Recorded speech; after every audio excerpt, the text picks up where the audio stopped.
Good morning, ma'am. Good morning, everyone. So this is the report of Group 2, the sworn statement and affidavit. So let's talk about the sworn statement. So sworn statement refers to a written statement voluntarily executed under oath by any person, a suspect or a witness, which may be taken in a question and answer format or in a narrative format or affidavit. So on sworn statement, amin is a written statement or written declaration of facts na gihimo na isa ka tao, witness man or suspect, under oath or promise na niya tanang under oath or swear before the authorized persons like yung mga police, yung mga investigator, na ang tanan nila ilong is sakto o nila ihatag na statement is sakto. O ang sworn statement is taken in a question and answer format or in a narrative format na which will be discussed later sa next November. So, on sworn statement and affidavit shall state only facts of direct personal knowledge of the affiants which are admissible in evidence and shall show their competence to testify to the matters stated therein. Everyone can give statement but not anyone can lie to him to know the technique and rudiments of statement taking. In investigation, statement taking is a necessary and inherent for the documentation of narrative facts. So, on sworn statement o affidavit shall only contain facts na isa ka tao na may direct knowledge sa nahitabo ng crime yun o nilayakitan, niyabagyan, or niyabawan about sa suspect.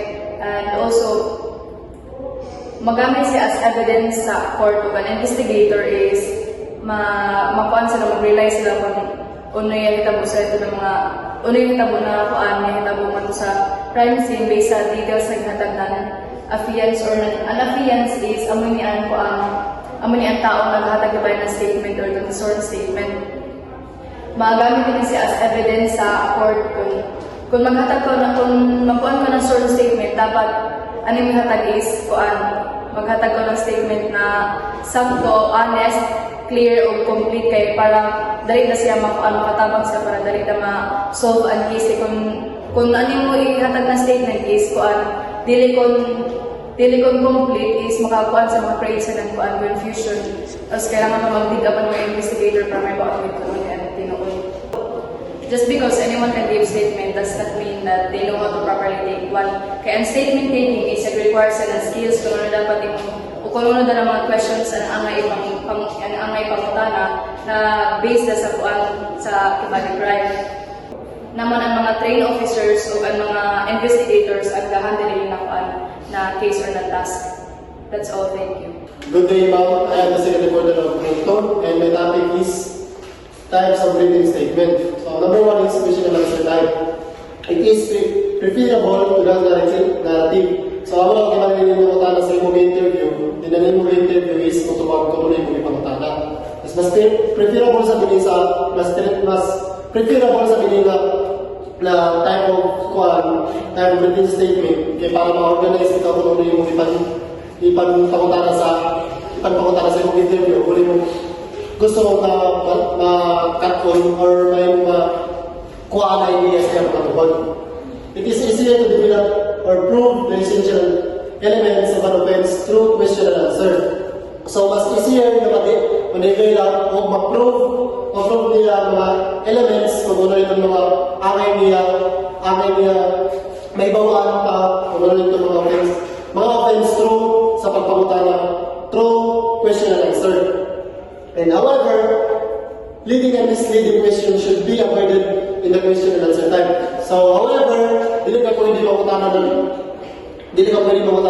layo na or iwasan yung mga pangutana na dili na about pa sa kung ito yung itapikat. For example, mangutana ko kung pangutana mo sa daily motor, dapat imo na ipatapusan sa imong interview adisip pa ka mangutana ng bagong pangutana.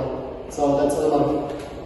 So, continuation then is two types of question and answer type. So, the first one is valid question. Suggest to the witness, affiant, informant, respondents, or complainant the answer which investigation is desires. So, this valid question is ang mga type na kuan mga question kay yung ga-suggest ang kuan yung mga ga-suggest ng answer ang mga investigator na ilang gusto may bawaan sa mga respondents or any mga kuan witnesses. So instead na kuan ilang yan witness or mga respondents na like yung may namdaman ng mga information freely tapos kay para ang pangutanan ng investigator gusto kayo niya ng pangutanan iya gusto na matubag kay yun may madumduman nila tapos kung ang desire ng investigator sa pangutanan kay yun may decided question kay gusto niya bitaw makubawan ngayon. So example din kan yun nakita mo ba siya nakita mo siya sa building namin gawas mga alas 10. So ito mga question suggest na yung the answer that should be the guide into agreeing whether it's not or one like yun may decided question kay answer daw oo if wala or kung kita depende ang concept sa imong memory. So sa misleading question kay in one which assumes that true or fact not yet testified by the witness or suspect or contrary to that which he or she has previously stated whereby may be induced to give an answer which appears to say more than he or she means. So nga sa misleading question kay nag-assume na bitaw mga kuan like dili pa siya unproven pa siya ng mga kuan questions or false pa wala pa bitaw like dili pa siya yung dili pa valid kay yung nag-assume pa siya or kuan yung dili pa proven niya kuan. Tapos nga din because of this assumption the witness may be pressured like tungod ini kay ma-pressure bitan mga witness kay ga-assume ng investigator na like yang to ga-assume na yan ang investigator so ma-pressure ng witness pagtubag ng like yun contradictory sa iya gitubag ng pinakauna. So lang na minsod ka ito sa bahay so ga-assume na yung question ga-assume na ito na person na kung ikaw ay minsod ko nga to bisan wala pa like evidence or dili pa siya proven na minsod ko nga to. So ang kuan sa misleading question. So good morning everyone. So ako ang next reporter. Narrative type. It is hard for the judge to believe that in a narrative type of confessions statement that subject voluntarily dictated all that is in the confession statement. Affidavit is a form of sworn statement made in a narrative style.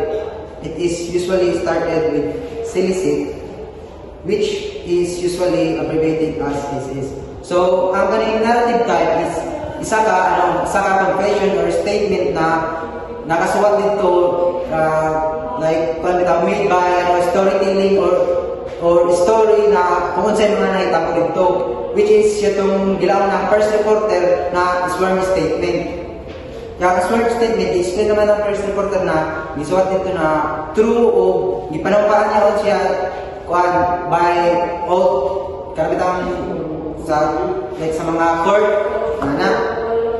So kini ko nung narrative type is siya type siya ng confession na itong ibang law na dito na like ibang suwat dito isa ka written statement na kapatang dito kung siya mga nahitabo.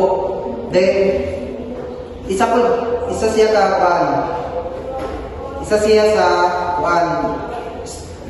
usually started na itong solicit. Ang example is solicit. Ang solicit is mayaw nakabutang dito dira ang place or kung haing design ang isa ka document. Example, Republic of the Philippines, City Naga. Mayaw nakita dito sa TV.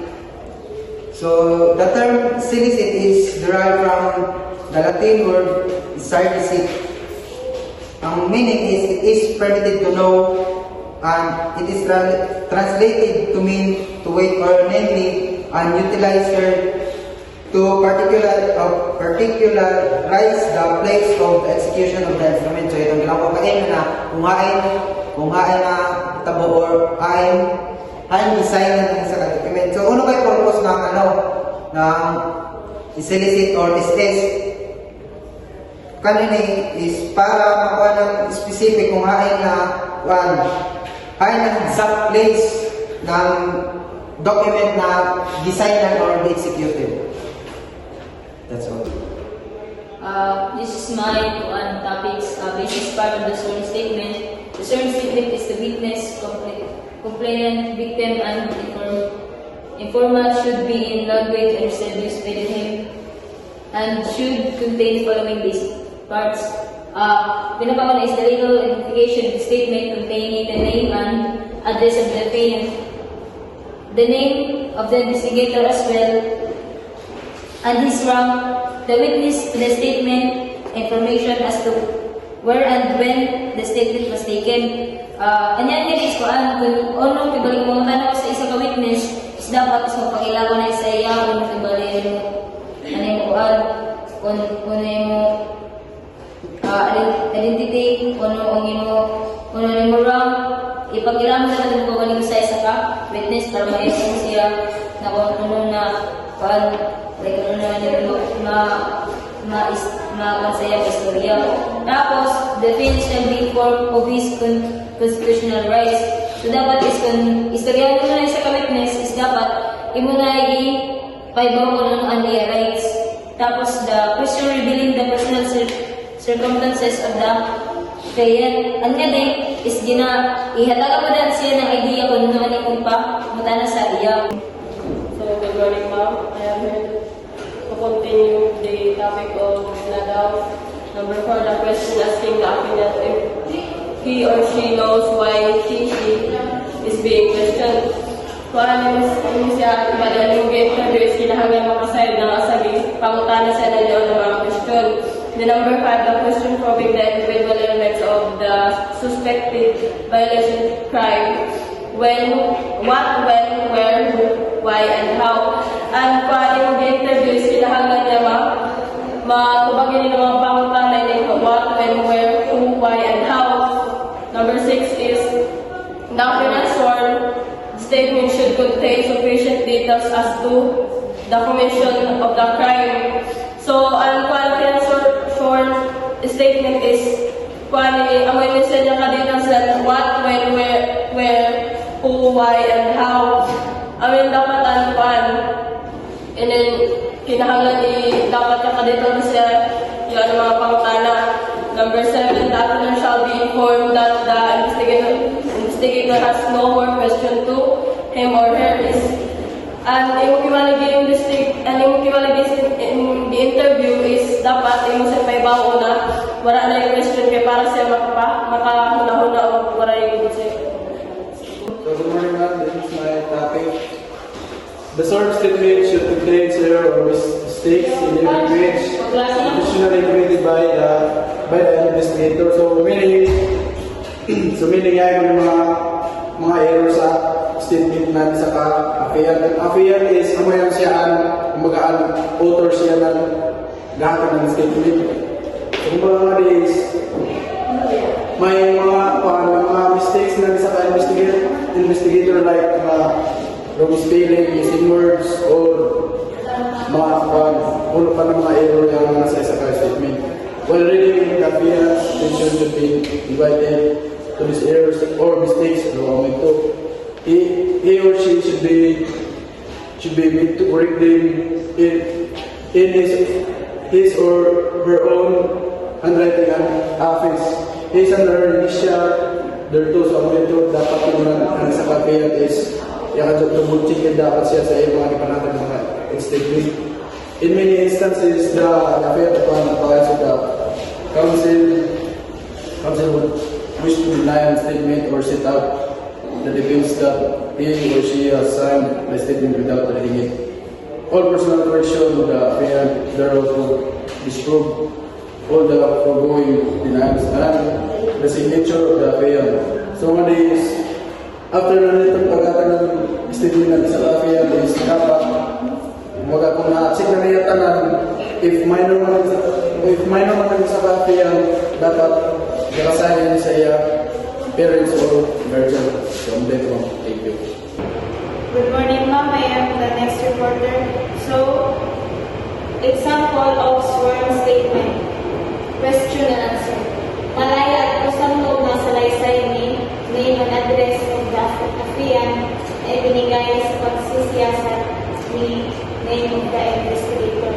So, sa ngayon, ang sworn statement dapat kuan yung voluntary niya na is ikuanan na kuan sa incident. Tapos, dapat yaon nito ang month, date, and year. Kung unong oras yung tabo, o kuan sa dapat yaon yung maka-witness pag mag-kuan sa statement. So, ang pag nagsasalaysay ay pinahiwatigan o pinaalalahanan ang lahat ng kanyang mga karapatan ng kalinsunod sa pinagkatalanan ng ating bagong sa ilang batas. So, answer siya mag-kuan na kahibaw na siya ng niyang kuan rights pag mag-kuan sa next statement. Mga tanong at sagot. Number 1. Ginoo or ina, ikaw ba ay magsasabi ng buong katotohanan at tawang katotohanan lamang ang pagsisiyasat nito? So nga kung magtatanong kuan keton i-interview ko kung niya may istorya kung ikaw ba. Tanong, ikaw ba ay handang magbigay ng iyong malaya at kusang loob na salaysay? So, sa ngayon, kay kung po sa ba siya ang niya statement, maaari mo bang sabihin sa pagsisiyasat na ito ang iyong tunay na pangalan at iba pang mapagkakakilan niya sa iyong tunay na pagkatao?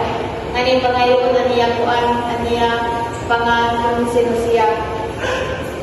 Number 4, ano naman ang dahilan na ito ay narito sa aming tanggapan at nagbibigay ng iyong malaya at usap na loob na salaysay? So ngayon, kung kuan na nangasaya o siya nagto na magkuan siya ng statement o iya ilawan statement na kung niya kuan sa incident, yun, voluntary niya paglaw. Saan at kailan nangyari ang natural incident? Kung hain ba ang incident na hitabo? Sino ang may kinalaman sa naganap na kung sino kung ang involved siyang yaon na kuan incident? Paano naman nangyari ang kung yaon kuan incident yaon ihitabo? That's all. Thank you. Kailangan mo ba itong mga biktima sa mga dito? Kailangan niya o yung haang niya itong kuan, biktima pwede niya ilaon. Number 9, tanong sa ika-iliwanag ng pagsisiyasat na ito, maaari ko ba isalaysay o sabihin kung ano ang tunay nangyari sa naganap na insidente? So, kung nga din, kinanglan din na iya ilaon kung kumigay tabungan to, na kinahanglan na waray bawas or dagdag na iyay statement. At number 10, tanong sa iyong pagkakaalam, ilan sa mga langkang may mga dalang baril at ano-ano ang mga kalibre nito. So nga is, iya ilaon ko kuan, uniyay ibawan sa mga tao uno na mga apusil ang ilang panda. Number 11, anong bukod sa iyo na lang ka ba mga tao nakikita sa naturang pangyayari? So, kabis, inisip niya ilaon kung may lain pa na mga kuan, yung mga tao na yung nakita sa ito na insidente. Number 12, ano naman ang iyong ginawa matapos ng masaksiyan ang naturang insidente? So nga din, kumbaga, ilarawan na niya itong witness kung may tabok na niya ito na insidente. Number 13, tanong kung muli mo siyang makita at makaharap, makikilala mo ba ang mga ito? So kung nga din, ano ka ng witness, kung may boss niya kung makita niya ito ng mga tao, kung may boss na amoy ito ang galing tanong, pansamantala ay wala na akong itatanong sa iyo, mayroon ka bang ibig idagdag o bawasan sa salaysay mo ito? So nga, di siya maglaong na wala na siya idagdag o iyaon pa. Good morning ma'am, good morning everyone. Ang unang tanong, ikaw ba ay tinakot o pinangakuan o binigyan ng pabuya sa pagbibigay mo ng salaysay na ito? Sagot is wala. Pangalawang tanong, handa mo bang lagdaan ang salaysay mong ito na binuo ng bilang na pahina? Sagot is oo. Certification, I am hereby certified that I have personally examined the herein affirmed under oath and that I am fully satisfied that she voluntarily execute and understood her establishment. That's all, ma'am. Na matatagpuan sa ito na Lord ni Sexual ay nagpapakilala sa akin na may kakayahan na may mangalap ng mga manggagawa para sa ibang bansa, particularly sa bansang example, Taiwan siya tagpuan sa pamamagitan ng ang mga illegal ibali na young recruitment. Na ako sa buong pagtitiwala sa nag-apply sa tamang tulad bilang isang tibali kung umilya pagpangama sa iya na trabaho, example BH tibali siya, domestic helper dito. Diri butang. Na ang tao na banggit ay pinangakuan ako ng trabaho sa ibang bansa at bilang kapalit ako ay pinagbibigay, pinagbabayad na aking naman ibinigay, ipinayad ang mga kasunod. Kibali diri, ibutang niyo mo kung kita ay pahatag ko ng kwarta. Ibutang niyo mga ligong pila, 50,000 ba, 100,000 ba, pizza, ibutang mo, kung sa ko babayan ko, kundi ikaw kabayad. Diba? Amo ka. Good morning, ma'am. Ayan po sa next reporter. So, sworn statement. Diba naman an example format ko lang pagsulat ng sworn statement. Diba? Tani mo nang gamitin sa taas sa pag-ibig ng Pilipinas. Tapos ngayon sa baba is ako yan personal information ng itong tao na mo ng statement dari yung pangalan, edad, kundi siya bayad kuya. Tapos noong paano na nag-date sa itong recruiter diri ng taga-Agrabon, daong punta na yung recruiter, tapos ang agency ko noong yung pangalan. To be continued.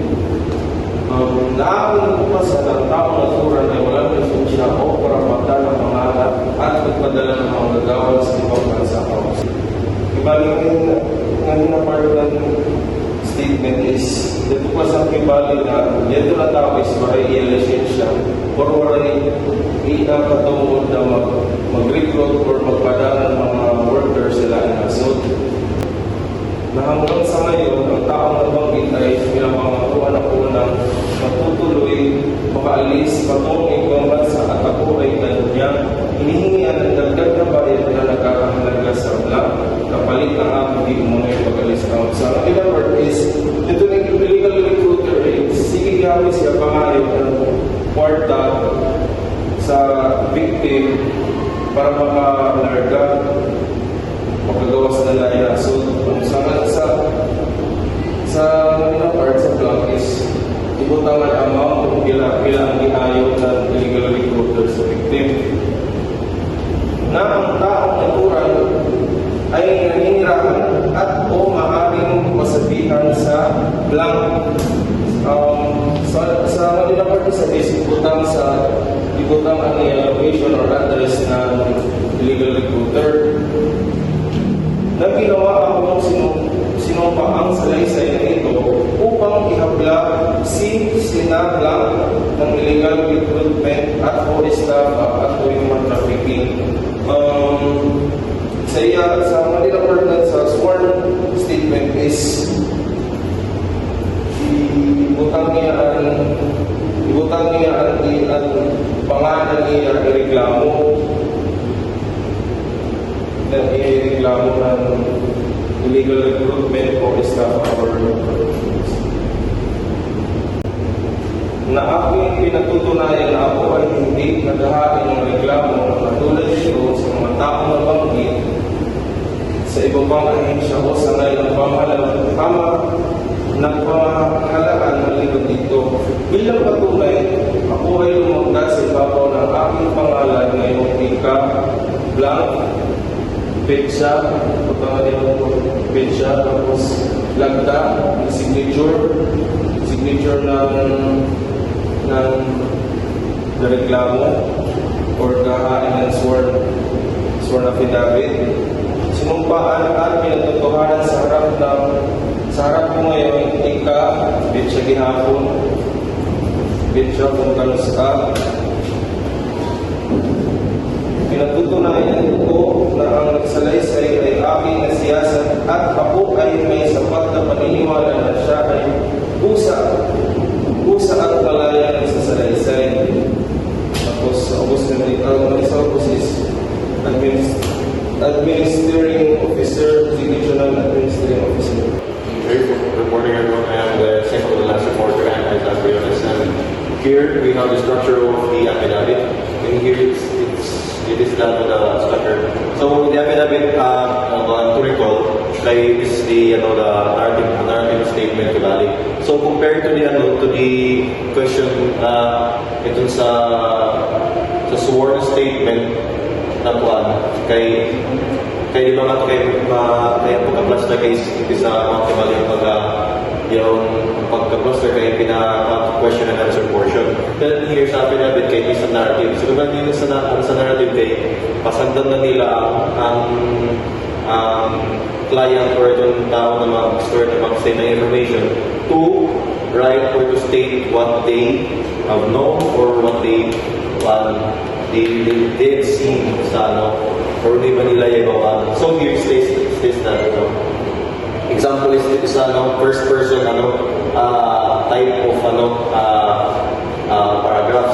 So here it states that I Juanito Benito E. De Guzman, 29 years old, single and a resident of number 12, Santo Niño Street, Barangay Abela, Naga City, after having been duly sworn to, in accordance with the law, to hereby dispose and say. So, ang structure na pinakauna ng paragraph kay stating mo yung identity, pangalan mo, age, and your status, and your place where you reside, then the city, and here it says that after having been duly sworn, ibalik is a sworn gyapon na affidavit. Then sa next slide, we have the structure. This says here that I know personally Benjamin Crisostomo E. Calegro because we are living in the same barangay. So here's the second slide. We have the other structure. So matod pinakawag na kay public statement niya pa name and place. So kibutang mo yung mga further details about sa incident niya about I know said yan ko ang your relation to sa suspect or sa sino magaling na sa tao nila need identify kasi Benjamin Crisostomo because we are living in the same barangay and I am aware that as well of his illegal drugs operation as he usually uses me as a delivery boy of illegal drugs to those wealthy buyers who are afraid of going to his residence. So stating in his second paragraph states that his relation to the suspect, which is Benjamin Crisostomo E. Calegro, Rigo, yes. And the third paragraph states that we usually repack methamphetamine, hydrochloride, or shabu into small plastic sachet for 500 pesos using a weighing scale in order to dispose them easily to small-time buyers in the streets.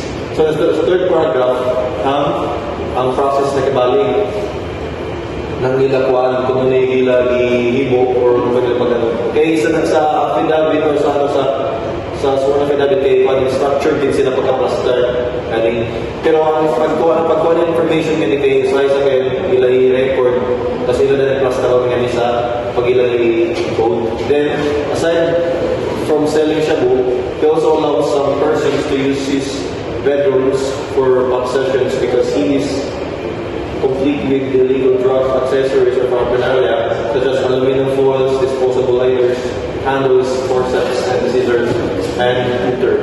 So here is the sa fourth paragraph, nagkamutan ni kay ang mga, as we can see the